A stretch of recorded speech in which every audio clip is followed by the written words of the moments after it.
حضرت انس رضی اللہ تعالیٰ عنہ سے روایت ہے، انہوں نے نبی کریم صلی اللہ علیہ وسلم سے کہ جب نبی کریم صلی اللہ علیہ وسلم ہمیں ساتھ لے کر کہیں جہاد کے لیے تشریف لے جاتے تو فوراً ہی حملہ نہیں کرتے تھے، صبح ہوتی اور پھر آپ انتظار کرتے، اگر اذان کی آواز سن لیتے تو حملے کا ارادہ ترک کر دیتے، اور اگر اذان کی آواز نہ سنائی دیتی تو حملہ کرتے تھے۔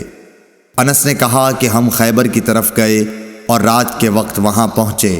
صبح کے وقت جب اذان کی آواز نہیں سنائی دی تو آپ اپنی سواری پر بیٹھ گئے اور میں ابو طلحہ کے پیچھے بیٹھ گیا۔ چلنے میں میرے قدم نبی صلی اللہ علیہ وسلم کے قدم مبارک سے چھو جاتے تھے۔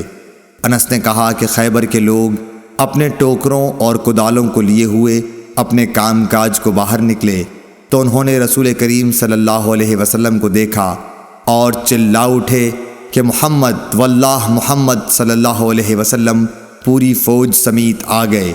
انس نے کہا کہ جب نبی صلی اللہ علیہ وسلم نے انہیں دیکھا تو آپ نے فرمایا، اللہ اکبر اللہ اکبر، خیبر پر خرابی آ گئی۔ بے شک جب ہم کسی قوم کے میدان میں اتر جائیں تو ڈرائے ہوئے لوگوں کی صبح بری ہوگی۔ صحیح بخاری حدیث نمبر 610۔